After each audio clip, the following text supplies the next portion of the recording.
सबैलाई स्वागत छ। आज हामी रोमेटिक फिभरको बारेमा हेर्नेछौँ। रोमेटिक फिभर के हो भने त्यो कमनली सबैमा चिनरहरूमा हुने नै गर्छ, त्यसैले रोमेटिक फिभरको बारेमा हेर्नेछौँ। अहिलेसम्म पनि च्यानल सब्सक्राइब गर्नुभएको छैन भने च्यानल सब्सक्राइब गर्नुहोला। यस्तै नयाँ नयाँ टपिकमा भिडियो आउने नै छ। अब यसको हेरौँ। रोमेटिक फिभर के हो भने रोमेटिक फिभर ग्रुप ए बिटा हेमोलाइटिक स्ट्रेप्टोकोकल इन्फेक्सनको कारण हुन्छ। त्यो सबैभन्दा पहिला घाँटीमा हुन्छ। घाँटीबाट यसले के गर्छ भने जो शरीर गइहाल्छ, जोइन्टहरूलाई एट्याक गर्छ। त्यसपछि जोइन्टहरूको एट्याकबाट नि यसबाट यसको रोमेटिक हार्ट फेलियर पनि हुनसक्छ, किनभने त्यसले रोमेटिक फिभरको मतलब सेलले निकाल्छ, दुईवटा हार्मोन निकाल्छ। एउटा CD4 सेल निकाल्छ र एउटा निकाल्छ, अरू एउटा निकाल्छ। त्यसले दुईवटा सेलबाट साइटोकाइनेसिस हुन्छ। अनि त्यसपछि यम प्रोटिन र त्यसबाट निक्लेको तपाईँको मतलब मिमिक्री त्यसको हुन्छ, सेमै हुन्छ। त्यसले हार्ट टिस्युलाई ड्यामेज गर्छ। त्यसको कारणले गर्दा के भइहाल्छ भने रोमेटिक हार्ट डिजिज पनि लाग्न सक्छ। त्यसैले इम्पोर्टेन्ट टपिक हो, त्यसैले ध्यान दिएर सुन्नु होला। ल अब यसको इथियोलोजी हेर्छु। इथियोलोजी भनेको कज हो यसको। जेनरल इथियोलोजीलाई कज भनेछु। के को कारण हुन्छ अहिले भनेको नै थिएँ। ग्रुप ए बिटा हेमोलाइटिक स्ट्रेप्टोकोकस इन्फेक्सनको कारण हुन्छ। यो जेनरली चिल्ड्रेनमा हुन्छ। जेनरली के हुन्छ भने चिल्ड्रेनमा जेनरली हुन्छ। ग्रुप ए बिटा हेमोलाइटिक कारण हुन्छ, जेनरली चिल्ड्रेनमा हुन्छ। यो अब त्यसपछि यो के हुन्छ भने यो डिफ्युजन हुन्छ। अहिले भनेको इन्फ्लामेसन डिजिज हो। त्यो कनेक्टिभ टिस्यु प्राइमरी पहिला हार्ट, ब्लड भेसल्स, जोइन्ट सबक्युटाइनस लेयरहरूमा गइहाल्छ। सबक्युटाइनस लेयरहरूमा गइहाल्छ। त्यही कट्ने अब यसको इपिडर्मियोलोजी हेर्दैछौँ। यसको इपिडर्मियोलोजीमा के हुन्छ भने यो बडी कसमा रिस्क फ्याक्टर हुन्छ। यो बडी के हुन्छ भने रेयर 3 वर्षभन्दा तलमा रेयर हुन्छ, किनभने 3 वर्षसम्म त त्यो घरैमा हुन्छ भने त्यसलाई हामी सबैले मतलब अब्जर्भेसनमा पनि हेर्न सक्छौँ। त्यसपछि 5 देखि 15 वर्षमा कहिले बडी किन हुन्छ भने 5 देखि 15 वर्षमा अनि चिल्ड्रेनहरू स्कुल जाने अनि अदर एक्टिभिटिजहरूमा जोडिहाल्छ नि। त्यसपछि त्यसमा त सिम्पटम्सहरू यति खास चाहिँ हामी ध्यान दिँदैनौँ। त्यसपछि 5 देखि 15 वर्षमा धेरै चान्स हुनको लागि। त्यसपछि यो कमन थर्ड वर्ल्ड कन्ट्रीमा हुन्छ, जस्तै नेपाल हो। नेपालमा हुनसक्छ, इन्डियालाई त भन्न सक्दैन, नेपालमा हुनसक्छ। त्यसपछि यसको इन्भाइरोमेन्टल फ्याक्टर ओभर क्राउडिङको कारण हुन्छ, पोर सेनिटाइजरको कारण हुन्छ, पोभर्टी कारण हुनसक्छ। त्यसपछि यसको प्याथोजेनेसिस यसले भनेको चाहिँ यम प्रोटिनलाई CD4 सेल निकाल्छ। CD4 सेल निकाल्छ, B सेल निकाल्छ। B सेलले फेरि एन्टिबडिजहरू निकाल्छ। त्यसपछि एक्टिभेसन गर्छ या हर्मोन या साइटोकाइनेसिसबाट यसले फेरि यसको कारणले हार्ट ड्यामेज भइहाल्छ। अब त्यो पनि भनेको थिएँ यसले। त्यसको मिमिक्री भनेको चाहिँ नि यम प्रोटिन र cardiac protein same structure similarity हुन्छ। त्यसकै कारणले मार्न निकाल्छ, काम गर्न आउँछ राम्रोको लागि, भइहाल्छ नराम्रो। त्यसैले यसको कारण रोमेटिक फिभर हार्ट एट्याक पनि मतलब इन्फेक्ट हुनसक्छ। त्यसपछि यो कोरिया यो फिगर हेर्नु सक्नुहुन्छ। यसले यो फिगर हेर्नु सक्नुहुन्छ। यसो डान्स गरिरहेको छैन, यो यसको सिम्पटम्स हो। रोमेटिक फिभरको यो सिम्पटम्स हो। किनभने यसमा के हुन्छ भने त्यो चिल्ड्रेन वा कुनै पर्सनमा भयो भने नि त्यो आफै डान्स गर्ने मतलब आफै हात खुट्टाहरू चलाउन खालको सिम्पटम्सहरू आउन सक्छ। त्यसपछि बडीमा यस्तो खालको रातो सिम्पटम्सहरू आउन थाल्छ, यस्तो आउन थाल्छ। अब यो रोमेटिक फिभर हो कि होइन भनेको लागि थाहा पाउनको लागि एउटा जोन्स क्राइटेरिया छ। जो जोन्स क्राइटेरियामा के छ भने जोन्स याद नराख्दा पनि क्याफे याद राख्ने। जोन्स न त केसेस क्याफे पर भन्छ नि। एउटा जनरली भन्छ नि यो झगडा गरिहाल्यो, त्यसपछि यसले के गर्छ सुल्झाउनको लागि क्याफे जान्छ। पल क्याफे टाइम दिन्छ, पल मतलब क्याफे जान्छ। यसरी पनि याद राख्न सक्छौँ।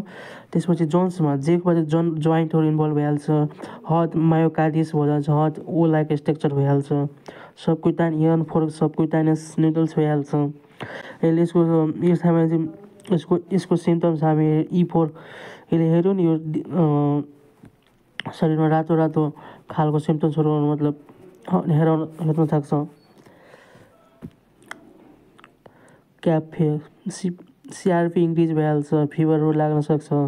त्यसपछि डायग्नोसिसमा यसको के हुन्छ भने दुईवटा मेजर क्राइटेरिया, यसबाट दुईवटा केही सिम्टम्स आउनुपर्छ, या त यो दुईवटा मेजर भइहाल्यो भने रोम्याटिक फिभर हामीलाई आँखा चिम्लेर भन्न सक्छौँ, या एउटा मेजर क्राइटेरिया हुनुपर्छ र दुईवटा माइनर क्राइटेरिया हुनुपर्छ।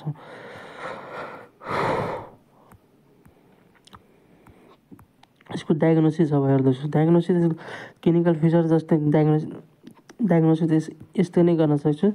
दुईवटा मेजर क्राइटेरिया छ वा एउटा मेजर छ, दुईवटा मेजर छ भने त्यस्तै हामी गर्न सक्छौँ। एउटा माइनर र दुईवटा मेजर भयो, एउटा मेजर र दुईवटा माइनर भयो भने यसैलाई नै हामी डायग्नोसिसरी नै गर्न सक्छौँ। डायग्नोसिस यसको कुनै खास चाहिँ छैन। त्यसको ट्रिटमेन्ट एउटा हामीले 4 स्टेपमा गर्न सक्छौँ। पहिलो स्टेपमा त हाम्रो घाँटीमा इन्फेक्सन छ भने घाँटीमै सिधाइदिन्छौँ। दोस्रोमा इन्फ्लामेसन भएर त्यो गइहाल्यो भने, जोइन्टहरूमा गइहाल्यो भने त्यहाँ हामीले मेडिसिन चलाएर गरिदिन्छौँ। तेस्रोमा के हुन्छ भने हामी म्यानेजमेन्ट गर्छौँ, त्यसको management, supportive management and manual complication गरिदिन्छौँ। थर्डमा के गर्छौँ भने अब यसको सेलहरू ड्यामेज भइसक्यो, अब त्यो पेसेन्टलाई त बचाउनु छ नि, अब पेसेन्टलाई त्यो ट्याब्लेट कन्टिन्यू 5 वर्ष 10 वर्षसम्म दिनुपर्छ स्टेप 4 मा। अब स्टेप 1 मा हामी हेर्नेछौँ अहिले। स्टेप 1 मा के छ भने प्राइमरी प्रिभेन्सन। हामी घाँटीमा इन्फेक्सन भनौँ, घाँटीमै सर्न थाल्छ। घाँटीमा इन्फेक्सन यो पेनिसिलिन जी दिनुपर्छ सबैभन्दा पहिला। पेनिसिलिन जी दिनुपर्छ। यसको डोज कति हो भने 6 लाख युनिट पर पेसेन्ट।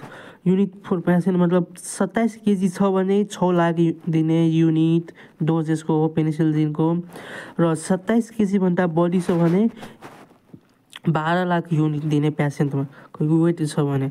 यसको मोड इन्ट्रामस्कुलर हुन्छ, धेरै डोज छ यसमा। अनि ड्युरेसन के हुन्छ भने एकचोटि मात्रै दिनुपर्छ।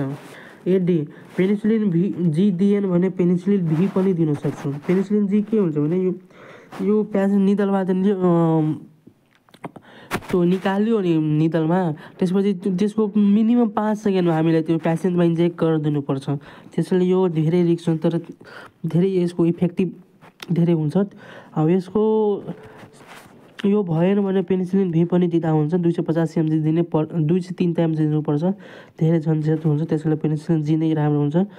अनि त्यसपछि पेनिसिलिनको एलर्जी छ भने इरिथ्रोमाइसिन दिइहाल्ने। यसको डोज के हो भने 20 से 40 mg पर केजी।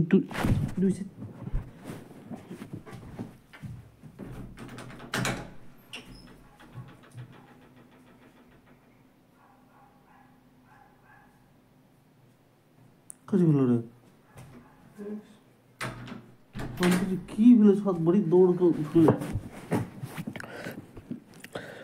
इरिथ्रोमाइसिन पनि दिन सक्छौँ। यो 10 ड्युरेसन 10 दिनमा दिनुपर्छ, 10 दिनसम्म दिनुपर्छ।